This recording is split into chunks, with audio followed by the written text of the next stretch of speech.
Assalamualaikum warahmatullahi wabarakatuh. Perkenalkan, saya Nadia Triana dengan NIM 240201010286. Pada kesempatan kali ini, saya akan mempresentasikan materi manajemen sumber daya manusia, khususnya sesi 4 tentang motivasi dan sesi 7 tentang kepemimpinan. Untuk yang pertama, saya akan membahas mengenai motivasi. Motivasi berasal dari kata Latin mover yang berarti dorongan atau menggerakkan. Dalam manajemen, motivasi berkaitan dengan bagaimana mengarahkan daya dan potensi karyawan agar mau bekerja secara produktif untuk mencapai tujuan yang telah ditentukan. Setelah mengetahui pengertiannya, selanjutnya kita akan masuk ke tujuan motivasi. Tujuan motivasi ini pada dasarnya adalah mendorong karyawan agar mau bekerja secara produktif dan membantu mencapai tujuan organisasi. Motivasi juga berfungsi untuk mengarahkan usaha dan potensi karyawan agar dapat menjalankan pekerjaannya dengan baik. Selanjutnya, kita masuk ke unsur-unsur yang berkaitan dengan motivasi. Dalam motivasi terdapat beberapa hal yang perlu diperhatikan. Pertama adalah motif dan tujuan, yaitu kebutuhan yang mendorong seseorang untuk melakukan suatu tindakan. Kemudian ada asas motivasi, seperti memberikan pengakuan atas prestasi, memberikan sebagian wewenang, serta memperhatikan kebutuhan karyawan. Selain itu, motivasi juga dapat diberikan melalui berbagai metode dan alat, baik dalam bentuk material maupun non-material. Berikutnya, saya akan menjelaskan bagaimana proses motivasi tersebut dilakukan. Proses motivasi dapat dimulai dengan mengetahui kebutuhan karyawan. Setelah itu, manajer menentukan bentuk motivasi yang sesuai dengan kebutuhan tersebut.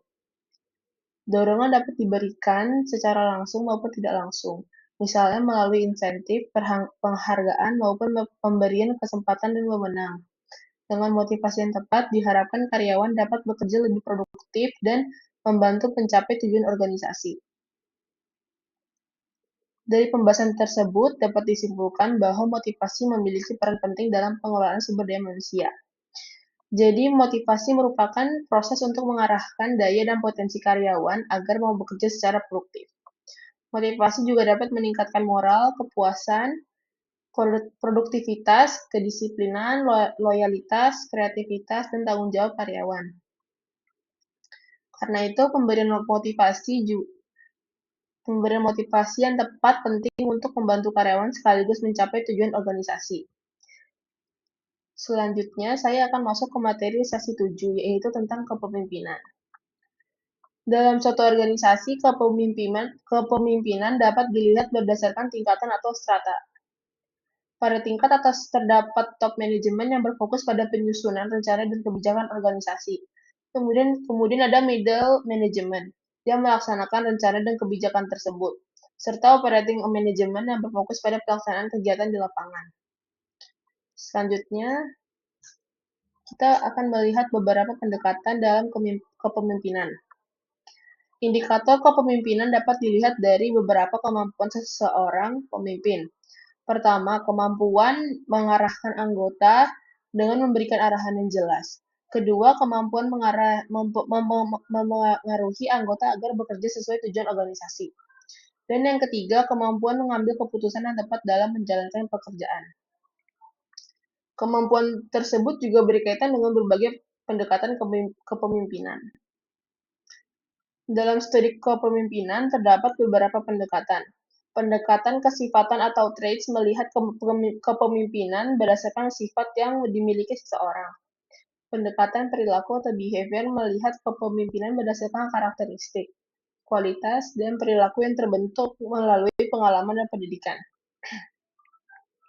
Sedangkan pendekatan situasional melihat bahwa gaya kepemimpinan dapat dipengaruhi oleh kondisi atau situasi yang dihadapi. Selanjutnya kita masuk ke tanggung jawab seorang pemimpin.